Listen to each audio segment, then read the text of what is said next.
Recording in progress.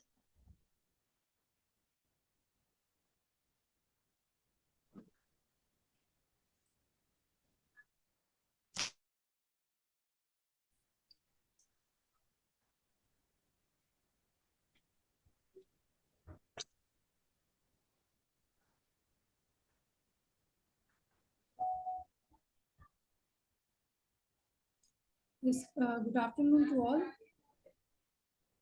Is my voice is audible, Mr. Vijay?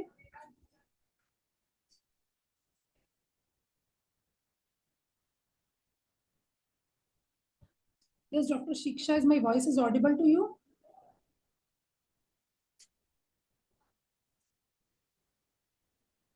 Hello. Yes, ma'am. Yes, ma'am. Yes, ma'am. Okay, thank you. Last class हम लोग discuss करते स्थिति का परिचय. When the patient is comes after the delivery, आपको किस तरह से ट्रीटमेंट्स को प्लान करना है और आयुर्वेदिक कॉन्सेप्ट से अपने किन किन चीज़ों को देना है. अभी लास्ट 2 वीक्स पहले हमने डिस्कस किया था, थोड़ा सा मैं ब्रीफ कर दूं. देखो, चूतिका परिचर्या में हमें पेशेंट के डिफरेंट पैरामीटर्स को चेक करना होता है. फर्स्ट ऑफ ऑल उसके एब्डोमिनल को देखना है. नॉर्मल डिलीवरी है, सिजेरियन सेक्शन है. नॉर्मल डिलीवरी में आप विद इन 5 डेज के बाद ही आप उसका अभ्यंगम स्ट्रीम स्टार्ट कर सकते हो पेशेंट का. इसमें और पेशेंट की प्रगति के अकॉर्डिंग आपको असेस करना है. अगर पेशेंट की पित्त प्रगति है तो आप उसको अभ्यंगम ही दीजिए, और अगर वात प्रगति है तो अभ्यंगम के साथ स्टीम दे सकते हो और पीपीएस दे सकते हो. इसके बाद 45 डेज तक हमें लगातार सूतिका परिचर्या को पेशेंट से फॉलो करवाना होता है. यहाँ पर डिफरेंट ऑथर्स ने अलग अलग चीज़ों का समराइज किया है बुक्स में, बट जब आप क्लिनिकली प्रैक्टिस करते हो तो आपको पेशेंट की कंडीशन के अकॉर्डिंग हमें इस ट्रीटमेंट्स को फॉलो करवाना होता है. देखिए, सिजेरियन सेक्शन के बाद मैक्सिमम लोग जो हैं वो मसाजेस को अडॉप्ट नहीं करते हैं, बट आप लोअर एब्डोमेन को छोड़ के हैंड्स की और एक्सट्रीमिटीज की मसाजेस आप दे सकते हो. लोअर लेग्स की, हैंड्स की और upper part of the body की दे सकते हैं. ठीक है. अब इसके साथ साथ पंचकर्म में और कौन से प्रोसीजर जो है वो फॉलो करवाए जा सकते हैं. इसमें षष्ठी का शाली पिंड स्वेदन पेशेंट को एडवाइस किया जा सकता है. पत्र पोटली पिंड स्वेदन एडवाइस किया जा सकता है. हमें 2 तरह के ट्रीटमेंट्स को मैनेज करना होता है. प्रिवेंटिव मैनेजमेंट देखनी होती है सूतिका में, क्योंकि 45 days is a precious time जिसमें हमें धातु का जो क्षय हो गया होता है बॉडी में, उसी धातु से को हमें दोबारा से रिजुविनेट कंडीशंस में लेके आना होता है. तो स्टेप बाय स्टेप हम उन चीज़ों को फॉलो करवाते हैं पेशेंट को. फर्स्ट ऑफ ऑल जो उसकी डाइट देंगे, डाइट में हम पंचकोल चूर्ण को या त्रिकटु चूर्ण को रेगुलर एड ऑन करेंगे. तो स्टार्टिंग के 7 डेज रहते हैं, उसमें डाइट बिल्कुल ही लिक्विड या सेमी सॉलिड फॉर्म में ही डाइट एडवाइस करनी चाहिए पेशेंट को. So you can make a chart also. जैसे गर्भ संस्कार का हम एक चार्ट बना के पेशेंट को फॉलो करवाते हैं. Doctor Kajal is joint. जैसे ऑलरेडी जो हमारे कुछ लास्ट ईयर के डॉक्टर्स को मैंने एक चार्ट प्रोवाइड करवाया था. सो गर्भ संस्कार में हम जैसे चार्ट बना के प्रोवाइड करते हैं पेशेंट को, जिसमें हम पूरा 9 मंथ्स के रिजीम के अकॉर्डिंग कौन से डाइट्स लेने हैं, कौन सा योगासन करना है, कौन से मंत्र का उच्चारण eight the time of the conception से लेके ड्यूरेशन टिल द डिलीवरी तक कौन से मंत्र का उच्चारण करना है. So similar like that after the postmortem periods में हमें पेशेंट को जो उसका रूम है उसमें भी, जैसे आजकल जितनी भी डिलीवरीज होती है मैक्सिमम एसीज के अंडर होती है, बट आयुर्वेदा में इसको कॉन्ट्राइंडिकेटेड के अंडर लिया गया है. आपको निवात स्थान में रहना चाहिए, direct expose to the air नहीं करना है. देखिए, अभी आप जो मॉडर्नाइज तरीका है, पेशेंट को एकदम से अवॉइड नहीं कर सकते, क्योंकि जो टेम्परेचर ऑलमोस्ट इस भी सिटीज में वो लोग रहते हैं, वहाँ का एटमोस्फेरिक टेम्परेचर क्या है इसके ऊपर हमें असेसमेंट देखना होता है. अगर वहाँ का एटमोस्फेरिक टेम्परेचर से पेशेंट जो है वो हिमाचल में कोई ऐसे एरियाज में, उत्तराखंड में रह रहा है जहाँ पे ऑलरेडी टेम्परेचर मेंटेन्ड है, बट जितनी भी मेट्रोपॉलिटन सिटीज में अगर कोई पेशेंट है तो वो उसको उसके रूम के टेम्परेचर को हमने विद एसी भी 30 डिग्री तक हम उसको मेंटेन करके लेके जाएंगे. बहुत चिल्ड टेम्परेचर पे उस पेशेंट को आफ्टर डिलीवरीज हमें नहीं रखना होता है. So I will share with the slides जिसमें हमने लास्ट क्लास में डिस्कस किया था. तो we will discuss about the things.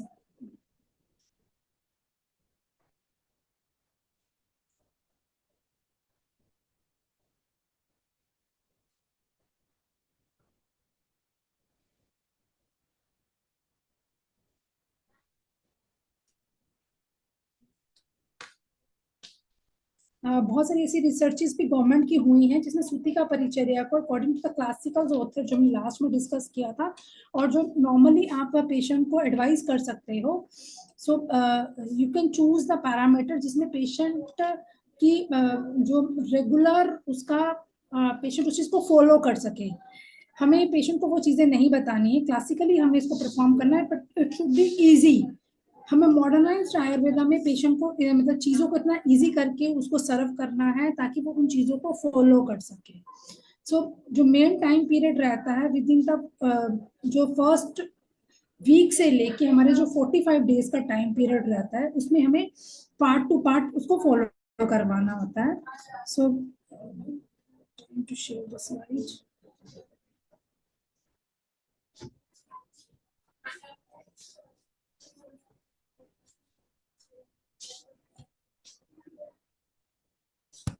Already IMA की रिसर्च है, I will teach you from that research only कि किस तरह से सूतिका परिचर्या को आप फॉलो कर सकते हैं पेशेंट में। सूतिका परिचर्या में जो भी हमें न्यूट्रिशियस डाइट पेशेंट को एडवाइस करनी है और उसके साथ साथ जो हमारी बॉडी का रेफरेंस है, देखिए जो हमारी बॉडी के तीनों दोष है, इसको बात पित्त कफ, जब भी आफ्टर द डिलीवरी वायु दोष का विशेषण होता है और अपान वात की वजह से कई बार फीमेल्स को आफ्टर डिलीवरी ल्यूकोरिया की प्रॉब्लम, वाइट डिस्चार्ज की प्रॉब्लम, लोअर एब्डोमेन पेन में परप्यूरियम फंगल इन्फेक्शन, UTI, ये बहुत ही कॉमन सी प्रॉब्लम जो है वो पेशेंट्स सफर करता है। So at the time of the delivery के बाद आपको पेशेंट को अवगाह स्वेदन के बारे में एडवाइस करना है। अवगाह स्वेदन क्या रहता है, इसमें आपको टब लेना है और टब में आपको कम से कम पेशेंट को हाफ ऑफ द बकेट उसमें पानी को ऐड करना है और इसमें आप सफटिक भस्म से, हल्दी से, नीम से, त्रिफलादि या पंचवल्कल क्वाथ से ड्रग्स को डाल के, पंचवल्कल क्वाथ में जितने भी बड़े वृक्ष होते हैं, वट, अदुम्बर, पलाश, इन सब चीजों के काढ़े को डाल के अवगाह स्वेदन दिया जाता है। फर्स्ट ऑफ ऑल ये मसल्स को स्ट्रेंथनिंग देता है। अगर किसी भी पेशेंट को नॉर्मल डिलीवरीज के बाद इन्फेक्शन का जो कंसिस्टेंसी होती है ये उसको भी रिड्यूस करता है। सो अवगाह स्वेदन कॉन्टिन्यूस टिल द 15 डेज तक आप पेशेंट को एडवाइस करना है और it should be 1 or 2 times in a day, दिन में 2 बार पेशेंट ले सकता है। Next comes to the preventive management. क्या क्या कंडीशंस जो है वो पेशेंट को आ सकती हैं। मैक्सिमम जो है सूतिका ज्वर, it's a very common condition जो आफ्टर डिलीवरी पेशेंट सफर करता है। सो सूतिका ज्वर में आचार्यस ने अपने डिफरेंट ऑथर्स ने इसके बारे में बताया है। इसको अभ्यंतर और बाहरी चिकित्सा हमने देनी है। आफ्टर डिलीवरीज आपने ब्रेस्ट की केयर करना है, लोकल वुंड की केयर करनी है। अगर किसी को एपिस्टोमी हुई है प्राइमरी डिलीवरीज के बाद, तो उसकी एपिस्टोमी की केयर कैसे करते हैं। से एलोपैथिक में नॉर्मली तो आप टी बैक ऑइंटमेंट या बिटाडीन से क्लीनिंग करते हो, बट आयुर्वेदिक कॉन्सेप्ट से आप पेशेंट को लगातार सीज बाथ से उसका क्लीनिंग करेंगे और उसके बाद आप जात्यादि ऑयल को लोकल एप्लीकेशन के लिए एडवाइस करेंगे। फर्स्ट हम पढ़ेंगे सूतिका ग्रह, जो क्लासिकल्स भी आपने बुक्स में पढ़ा होगा, but now a days how you can plan for the deliveries के बाद कैसे आपने उसको प्लान करना है।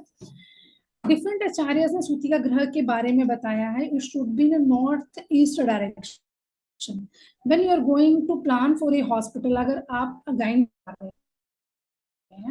so you should plan according to that only।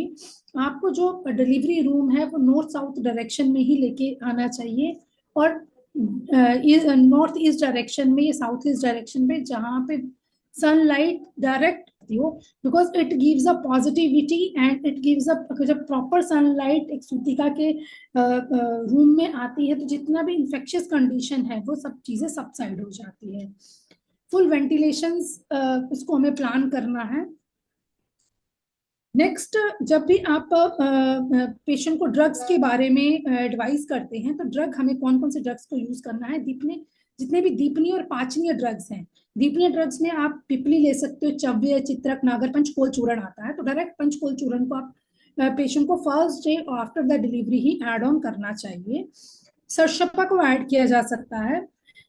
सौंफ पानी में बॉईल करके, अगर आप किसी ने केरला विजिट किया हो तो केरला में पहले आयुर्वेदिक यूनिट में पानी ही, सौंफ का पानी ही सर्व किया जाता है, क्योंकि अगर आप किसी पेशेंट को बस्ती भी देते हो तो वहां जो कलक प्रयोग किया जाता है वो सौंफ का कलक प्रयोग किया जाता है। तो ये जो होता है इट हेल्प्स टू डिटॉक्स, हमारी बॉडी में जितने भी आंवों का संचय होता है ये इसको एक्सपेल करने में हेल्प करता है।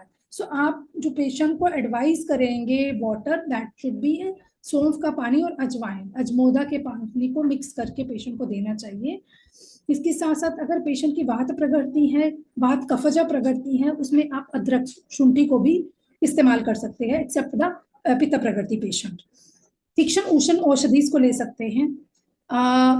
पिपली आदि चूर्ण को लगातार सेवन करवाने से ब्रेस्ट फीडिंग को भी हम इंक्रीज कर सकते हैं। समटाइम क्या होता है डिलीवरी के बाद लैक्टेशन नहीं होता या बहुत कम क्वांटिटी ऑफ मिल्क सिक्रीशंस होती है जो बच्चे को भी सेटिस्फाई नहीं कर पाती है। सो अगर आप पेशेंट को ट्रीटमेंट प्लान कर रहे हो तो eight the time of the गर्भ संस्कार जो 9 मंथ्स की हमने रेजीम दी है, जिसमें हमने पेशेंट को सांठी के चावल, ब्राउन राइस, दूध, खीर और अनुवासन बस्ती 8 मंथ में जब हमने प्लान करा था, उसके बाद जो नेक्स्ट आप उसकी बॉडी को प्रिपेयर करोगे आफ्टर द डिलीवरी के लिए, उसमें भी you have to add all that things.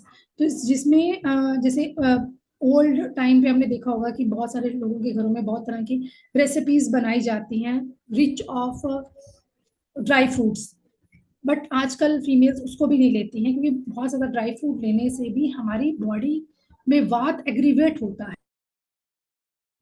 अगर आप क्लासिकली आयुर्वेदा में जाएं तो जितने भी ड्राई फ्रूट्स होते हैं जैसे बादाम है, अगर आप उसको रूक्ष लेते हो तो रूक्ष गुण होने के कारण ये बॉडी में वात को एग्रीवेट करता है।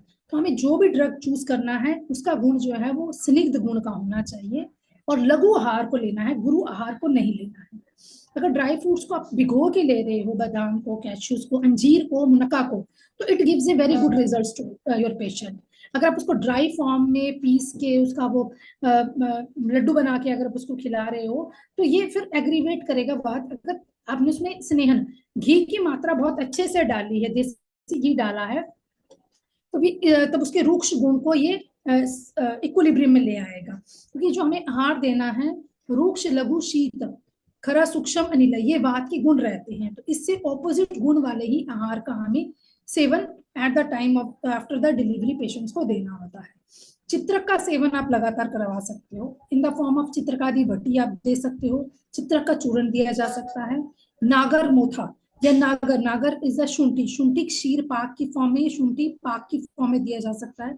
लहसुन आदि क्षीर पाक is also gives a very good results after the delivery, क्योंकि लहसुन आदि क्षीर पाक जो है ये वात को शमन करता है। तो लहसुन आदि क्षीर पाक को हम कैसे बनाएंगे? लहसुन आदि क्षीर पाक को बनाने के लिए फर्स्ट ऑफ ऑल आप पेशेंट को इंक्रीजिंग ऑर्डर में, जैसे पिपली रसायन दिया जाता है, सिमिलर लाइक दैट लहसुन आदि क्षीर पाक दिया जाता है। लहसुन आदि क्षीर पाक आप जॉइंट्स पेन के पेशेंट्स को भी एडवाइस कर सकते हो जिनको मल्टीपल जॉइंट्स पेन है, या सूती का ज्वर में भी दिया जा सकता है, या पेशेंट को पहले से ही थायराइड की प्रॉब्लम है, आमवात की कंडीशंस है, या प्री डिलीवरीज पेशेंट को कई कॉम्प्लिकेशंस है, तो उसमें भी आप लहसुन आदि क्षीर पाक का इस्तेमाल करवा सकते हो। तो लहसुन आदि क्षीर पाक के लिए first of all first day आप 2 लहसुन लेंगे, उसमें 100 ml मिल्क डालेंगे, 200 ml पानी डालेंगे, उसको बॉइल्ड करेंगे। बॉइल करके हमें हाफ रिड्यूस करना है, जब वो 1 कप रह जाता है इसको बिल्कुल खाली पेट दिया जाता है लहसुन आदि क्षीर पाक को। क्षीर पाक लेने के बाद पेशेंट को ऑलमोस्ट 1 घंटे तक कुछ भी खाने को नहीं देना चाहिए। नेक्स्ट ड्रग जो है वो यूज किया जा सकता है सूरा एंड आसवास। बहुत सारे आसवास क्लासिकली मेंशन किए गए हैं, but the best asava is a Dashamoolarishta. Asava arishta अगर कोई भी प्लान करते हो तो after the delivery Dashamoolarishta is the best drug. Dashamoolarishta 15-15 ml आधे गिलास पानी, गुनगुने पानी में मॉर्निंग इवनिंग पेशेंट को एडवाइस किया जा सकता है। अब तीक्ष्ण ड्रग्स में अगर आपने एडवाइस करना है तो किसकी कफ प्रकृति है, अगर पेशेंट की कफ प्रकृति और पेशेंट ओबेस है उस कंडीशन में हमें पिपली का सेवन करवाना चाहिए। पिपली में पिपली आदि रसायन का भी दे सकते हो आप सेवन, या डायरेक्ट पिपली के पाउडर को गर्म दूध के साथ दिया जा सकता है। अगर आप पेशेंट को पिपली आदि पाउडर देते हो तो उसको भी लेने का तरीका वही है, जैसे हमने लहसुन आदि शीट पाक को बनाया, आपने 2 पिपली लेनी है, उसमें 100 ml वाटर डालना है, 100 ml मिल्क लेना है, 200 ml वाटर लेना है। डेली इसकी डोज को इंक्रीज करना है, आपकी पिपली की डोज इंक्रीज होगी, आपके वाटर की डोज इंक्रीज होगी, और इसके आपकी दूध की डोज इंक्रीज होगी। उसके लिए आपको एक फॉर्मेट बनाना होता है। ऑलरेडी ऐसे फॉर्मेट्स मैंने पहले, जिसमें फर्स्ट सेकंड थर्ड डे आप पेशेंट की प्रगति के अकॉर्डिंग चलिए, मिनिमम ऑफ 7 days to 15 दिन तक लेके चलिए। क्लासिकली 40 days तक बताया गया है, बट अकॉर्डिंग टू द प्रगति ऑफ द पेशेंट और काल, पेशेंट कौन से एरिया में रह रहा है, उसकी सात्म्यता क्या है, उसका सतव कैसा है, उसके अकॉर्डिंग आपको प्लान करना है।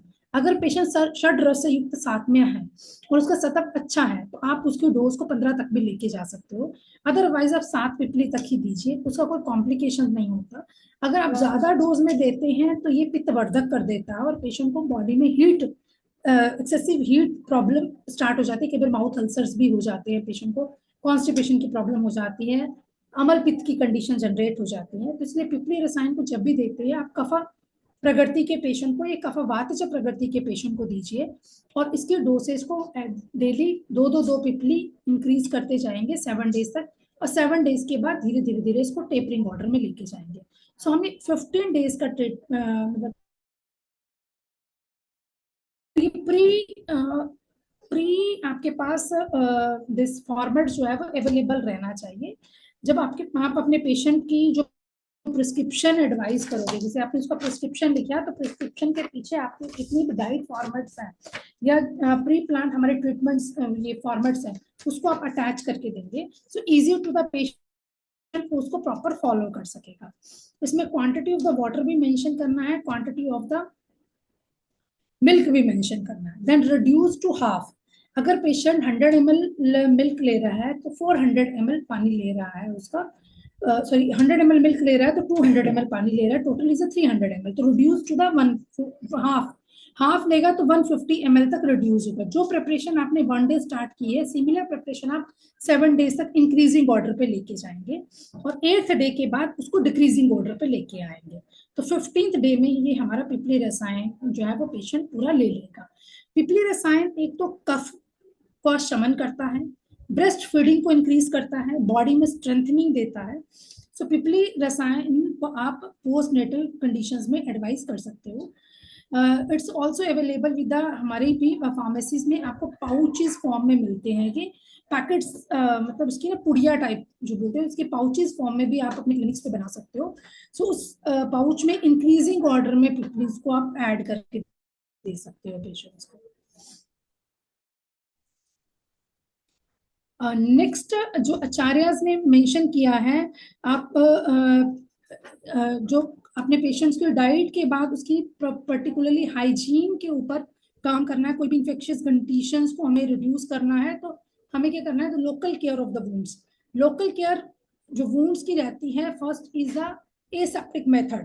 डिलीवरी के बाद जो हमें एसेप्टिक मेजरमेंट्स को कवर अप करना है with the help of the हरिद्रा, हल्दी के कलक को या कुमारी की मज्जा को, जिस एलोवेरा के अंदर का जो पल्प रहता है उस पल्प को आप एग्जीक्यूट करेंगे और हल्दी के साथ मिक्स करके इसका पेस्ट बनाएंगे, और this paste can be applied on the episiotomy wounds. जहां पे पेशेंट को पेन हो रहा है, ये वुंड है, ये नॉर्मल डिलीवरी के बाद तो किसी का वैक्यूम डिलीवरी हुई है या फोर्सेप डिलीवरी हुई है, उससे क्या होता है कि साइड के साइड वल्वा एरिया से पूरे के पूरे रैशेज आ जाते हैं, तो उसको हमें कवर करना है, नहीं तो ये इन्फेक्शियस डिजीज बन जाती है। Further patient can lead to the, उसको लिकोरिया की प्रॉब्लम्स होना शुरू हो जाती है, ये सर्विसाइटिस भी कई बार हो जाता है, क्योंकि मैक्सिमम वैक्यूम डिलीवरीज में क्या होता है कि सर्विक्स टियर हो जाता है। तो उस कंडीशन पे हमें हरिद्रा और कुमारी के अंदर का पल्प का पेस्ट रेगुलर 7 days तक पेशेंट को अप्लाई करना चाहिए।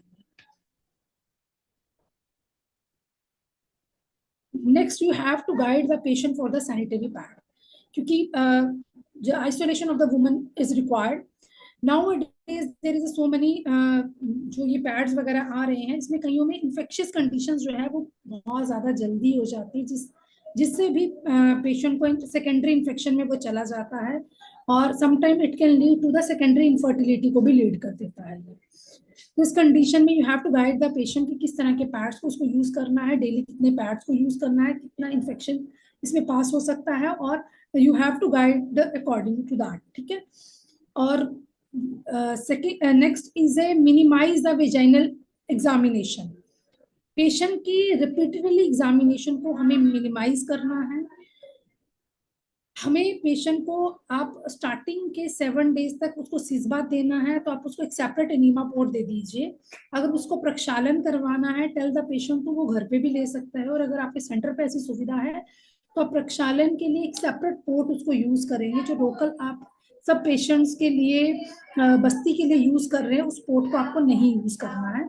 सो यू शुड बी तो मिनिमाइज द इन्फेक्शन, पेशेंट को इन्फेक्शन ना जाए, क्योंकि एनीमा पोर्ट की कॉस्ट भी बहुत कम आती है। 200 रुपीज में you can buy a new enema port आपको मिल जाता है। तो 7 डेज तक पेशेंट का प्रक्षालन आप उस एनीमा पोर्ट में कीजिए। प्रक्षालन करने का क्या विधि रहती है, एनीमा आपको सीसबात पाउडर का कषायम बनाना है, या त्रिफलादी कषायम ले सकते हैं, पंचवल्कल कषायम ले सकते हैं। इस कषायम को आप एनीमा पोर्ट में डालेंगे। 450 ml मिनिमम डोज और मैक्सिमम आप 1000 ml तक ले सकते हैं। Tell the patient to sit on the washroom, वो खुद से भी पेशेंट कर सकता है, वो वेस्टर्न पोर्ट में बैठ जाए और जितना भी वो एनीमा पोर्ट का पूरा वो पाइप रहती है उसके आगे आप कैथेटर अप्लाई करोगे। कैथेटर रेड रबर कैथेटर आप लगाओगे और उस रबर कैथेटर को वेजाइनल एरिया के अंदर इंड्यूस करना है। अगर आपने पेशेंट को अपने क्लिनिक्स पे देना है तो आप लिथोटॉमिकली पोजीशन पे पेशेंट को लेटाओगे, लेग्स एलिवेट करेंगे, और जो भी थेरेपिस्ट आप खुद कर रहे हैं तो आप उसके वेजाइनल एरिया के अंदर इंड्यूस करेंगे। देन पोर्ट को जैसे आप बस्ती देते हैं उस तरह पोर्ट को आप ऊपर लेके जाएंगे और जितना मेडिसिन है वो डायरेक्टली लोकल एरिया पे स्प्रेड हो जाएगा। वो जितना भी आपका जो वेजाइनल की वॉल्स हैं, सर्विक्स की वॉल्स हैं, ये उसके सारे ही इन्फेक्शन को निकाल देगा। इसके बाद पेशेंट को अपने पिचू एडवाइस करना है। जब भी आप प्रक्षालन करते हो, प्रक्षालन के बाद आपको जेंटल पीवी, जेंटलाइज्ड 2 फिंगर को वेजाइनल एरिया में इंड्यूस करना है टू चेक कि वहां पे कोगुलेशन आपका एकोमुलेशन ऑफ वाटर, ये जो कषायम हमने डाला है वो रह तो नहीं गया, क्योंकि अगर वो रह जाएगा तो वो टेपर टेपर करके थोड़ी थोड़ी देर में पेशेंट को गिरता रहेगा। पेशेंट को फर्स्ट ऑफ डिस्कम्फर्टेबिलिटी होगी, सेकेंड उससे अपानवात का विशेषण होता रहेगा, वह इन्फेक्शियस कंडीशन दोबारा से जनरेट हो सकती है। उसे माइल्ड सा पीवी करके push the cervical part down, ठीक है, नीचे की तरफ इस तरह से 2 फिंगर्स को पुट करके आप नीचे की तरह से डाउन उसको प्रेस करेंगे। जितना भी कषायम का एक्युमुलेशन हुआ है वो सारा का सारा आप उसको ड्रेन ऑफ बाहर निकाल देंगे। नेक्स्ट आपने पिचू लेना है।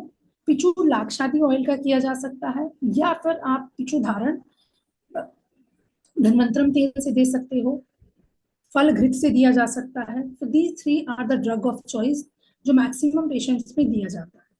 इसके अलावा योनि प्रक्षालन या योनि पिचू में आप अगर किसी पेशेंट को एक्सेसिव ब्लीडिंग है या सेकेंडरी हेमोरेजिस में चला गया है, उस कंडीशन में नागर मोथा के पाउडर को बॉईल करके, पीपल के पत्तों के पाउडर को बॉईल करके भी पिचू धारण करवाया जा सकता है। सो अगर किसी पेशेंट को वहां पे जैसे वैक्यूम डिलीवरी हुई और थोड़े थोड़े रैशेज आ गए हैं नीचे, सो उन रैशेज वाले कंडीशन पे हम निम्बादी घृत को भी अप्लाई कर सकते हो पिचू धारण में, या दूरवादी घृत को। दूरवा का मेन एक्शन जो होता है ये एंटी क्लॉटिंग काम करता है। अगर आपकी बॉडी में से कहीं से भी ब्लीडिंग डिसऑर्डर हो रहा है, जिसको हम रक्त पित्त बोलते हैं, ऊर्ध्वगत रक्त पित्त, अधोगत रक्त पित्त या तीर्यगत रक्त पित्त, कहीं से भी ब्लीडिंग डिसऑर्डर हो रहा है, हो सकता है आपकी वेजाइनल ब्लीडिंग हो, या एक्सेसिव ब्लीडिंग ड्यू टू मेनार्ची के बाद आपको ब्लीडिंग हो सकती है, या फिर पेशेंट को कई बार डिसफंक्शन यूट्राइन ब्लीडिंग होती है। तो उस कंडीशन में भी आप दूरवादी के पिचू को धारण करवा सकते हो पेशेंट को। दूरवा का मेन एक्शन होता है एंटी क्लॉट काम करता है और इमीडिएटली ब्लड जो लोकल ब्लीडिंग होती है उसको ये स्टॉप कर देगा। नेक्स्ट हमें हार्मोनल, अगर किसी को एक्सेसिव ब्लीडिंग है, सेकेंडरी पीपीएच में जा रहा है पेशेंट, ये सेकेंडरी उसको 3 या 4 डेज के बाद ब्लीडिंग होना ज्यादा स्टार्ट हो गई है, अगर तो बहुत ज्यादा एक्सेसिवली स्टार्ट है तो you have to refer the patient, तो उसका जो मॉडर्न ट्रीटमेंट हो रहा है तो उसी को गो थ्रू करेंगे। और अदर पेशेंट को माइल्ड ब्लीडिंग हो रही है और ब्लीडिंग की कंसिस्टेंसी जो है वो भी रेड कलर की है, तो उस कंडीशन में आप दूरवादी और निम्बादी घृत का पिचू जो है वो एडवाइस कर सकते हैं। इसके बाद योनि धूपन, लोकल ट्रीटमेंट्स में आप पेशेंट को योनि धूपन दिया जा सकता है। ये क्या करता है, जितने भी लैसरेशंस हो जाते हैं after the delivery genital tract के ऊपर, इसकी प्रॉपर रिपेयर करने में हेल्प करता है। So yoni dhoopan can be given with the kushtha, agaru और गुगुल। योनि धूपन कैसे करना है ऑलरेडी आपने क्लासेस में रीड किया भी होगा ना। योनि धूपन के लिए आपको एक बाउल लेना है या धूपन यंत्र आता है, उसमें गुगुल, अगरू और कुष्ठ, ये तीनों ही हर्ब्स को मिक्स करके आपने बर्न कर देना है। इसमें पलाश के पत्तों को भी ऐड किया जा सकता है, कर्पूर को भी आप ऐड कर सकते हो उसको बर्न करने के लिए, प्रॉपर वो जल जाए तो कपूर, हल्का सा कपूर डालेंगे, वो प्रॉपर आग पकड़ लेगा, गुगुल आपका और अगरू आपका, कुष्ठ आपका। क्योंकि ये तीनों ही ड्रग्स जो है, गुगुल जो है वो वात शामक एक्ट करेगा, इससे निकले हुए फ्यूम्स आपकी वेजाइनल एरिया में कोई भी बैक्टीरियल इन्फेक्शन है, फंगल इन्फेक्शन है, ये उसको सबसाइड कर देता है। इसके लिए आपको पेशेंट को एक ऐसी चेयर पे बिठाना है जो जालीदार चेयर हो। इसके लिए आप अपने क्लिनिक्स पे जो फोल्डिंग वाली चेयर्स है उसको भी रख सकते हैं, या अदरवाइज आप वुडन चेयर को बना सकते हैं और बीच में से उस वुडन चेयर को कट कर सकते हैं, ताकि जब पेशेंट उस पर बैठे तो ऑटोमेटिकली फ्यूम्स जो है वो सारे उसकी लोअर वेजाइनल एरिया पे मिल जाए। सेकेंड, नहीं तो आप पेशेंट को खड़ा करके भी कर सकते हैं, दोनों ही लेग्स को अपार्ट करिए, और जो आपने धूम यंत्र, मिट्टी का भी धूम यंत्र मिलता है या आप कांसा का धूम यंत्र ले सकते हो। प्रेफरेंस तो मिट्टी के धूम यंत्र की ही रहती है, जिसको हवन के लिए भी यूज किया जाता है। सो उस हवन के यंत्रास को आप यूज कर सकते हो। I will show you the यंत्र ऑल्सो। सो उस यंत्रास के ऊपर आप मेडिसिन को डाल के फ्यूम्स, पेशेंट को खड़ा करके लोअर एरियाज में फ्यूम्स ले सकता है। ठीक है, उनको मतलब एक बार एनीमा पोर्ट कैथेटर वाला दे देंगे ना, और एक बार वो धूम जिसे हवन करते हैं। नेक्स्ट थिंग्स जो है, the care of the breast. हमें ब्रेस्ट की कैसे केयर करनी है, यहाँ तक डॉक्टर शिक्षा, डॉक्टर काजल, आपका क्लियर हो गया? Yes ma'am. आपने कुछ ना लास्ट क्लासेस अटेंड नहीं करी हैं तो मैंने रिपीट किया है, बट अगर कुछ आपके डाउट्स रहेंगे ना तो we will discuss at the end. और जो रेगुलर जो आपकी कुछ आपको रिकॉर्डेड क्लासेस मिल जाएंगी, उन क्लासेस को आप गो थ्रू कर लेंगे तो आपकी कॉन्सेप्ट क्लियर हो जाएंगे। ठीक है, नेक्स्ट क्या ब्रेस्ट केयर। देखिए, जो भी आप अपना प्रिस्क्रिप्शन बनाओगे उसमें आपने इन सब चीजों को पॉइंट टू पॉइंट मेंशन करना होता है। सो ब्रेस्ट केयर में पेशेंट की काउंसलिंग करें, ही सबसे मेन रोल प्ले करता है। क्योंकि क्या होता है, अगर पेशेंट ने ड्यूरिंग द प्रेगनेंसी अच्छी डाइट नहीं ली है तो स्तन रोगास, स्तन में अगर किसी को हीन लक्षण आ रहे हैं या कोई इन्फेक्शियस कंडीशन है तो उसमें कई बार प्रॉब्लम्स आना शुरू हो जाती हैं। सो ब्रेस्ट मिल्क में हम जो बच्चे को स्टार्ट किया जाता है at the same day after the delivery, feeding जो है वो स्टार्ट कर दी जाती है। बट सेकेंड और थर्ड डे हमें एडवाइस करना चाहिए they can give the feed to the child. अब इसमें भी टाइम पीरियड रहता है, हर 3-3 घंटे, हर 2-2 घंटे के बाद पेशेंट बच्चे को फीड की रिक्वायरमेंट रहती है। सो उसमें first of all position of the breast feeding ये डिपेंड करता है, जो नर्सिंग एडवाइस की जाती है। अगर आप बच्चे को लेफ्ट हैंड पे ले रहे हो तो you should put the one hand below the head of the baby, second hand से आप कैच करोगे। एंड इसमें जो आपको पोजीशन ऑफ द फीडिंग के बारे में गाइडलाइन देनी होती है, हाइजीन को मेंटेन करने के लिए गाइडलाइन देनी है। Before giving the Sana you should be cleaned, और डेली पेशेंट को हॉट वाटर बाथ लेना चाहिए। स्पेशली ब्रेस्ट एरिया को तो प्रॉपरली क्लीन करना है। Even they have to use a triphala kashayam का वो स्पॉन्ज या टॉवल में लगा के उसको रखे और हर ब्रेस्ट फीडिंग के बाद उसको ब्रेस्ट को क्लीन करें। सो इससे हमें नेसेसरी टू द स्तन्य शोधक, अगर किसी पेशेंट को यहाँ पे WHO ने भी एक इसको रिकमेंडेशन किया है, वर्ल्ड वाइड ब्रेस्ट एसोसिएशन के under, 10 steps to give the successful breast feeding। अगर पेशेंट को अगर ब्रेस्ट फीडिंग के लिए आपने असेस करना है तो 10 टोटल स्टेप्स पे आपको पूरा फोकस पेशेंट का करवाना चाहिए, जिसमें हम क्यूरेटिव मैनेजमेंट लेते हैं। पेशेंट की कंसिस्टेंसी हमें देखनी है, कौन सा उसको दोषास की प्रोडोमिनेंस क्या है, बात कफ में कौन सी दोषास की का उसको ज्यादा मतलब प्रोडोमिनेंट है। सो जो हम ब्रेस्ट फीडिंग के बाद जो नेक्स्ट टॉपिक देखेंगे दैट इज द अभ्यंतर एंड बाहरी उपनाह कर्म। कौन कौन से उपक्रम हम एक्सटर्नली और इंटरनली कर सकते हैं। आप इंटरनली जो खाने को ये वागु दोगे that should be in the form of mandapeya, ये वागु की फॉर्मेशंस में रहना चाहिए। 64 quantity of water, 24 quantity of water, 12 part of the water, इस कंसिस्टेंसी में आपको ये वागु की प्रिपरेशन करनी है। Add panchakola churna in that helps in the agnideepan में काम करेगा, वात अनुलोमन करेगा। इसके साथ साथ ये स्तन्य उत्पत्ति कारक भी है, ब्रेस्ट फीडिंग को भी इंक्रीज करता है और गर्भाशय की क्लीनिंग में हेल्प करता है। ठीक है, लोकल अगर आप लोकल जैसे मसाजेस की तरफ अगर पेशेंट को एडवाइस करते हैं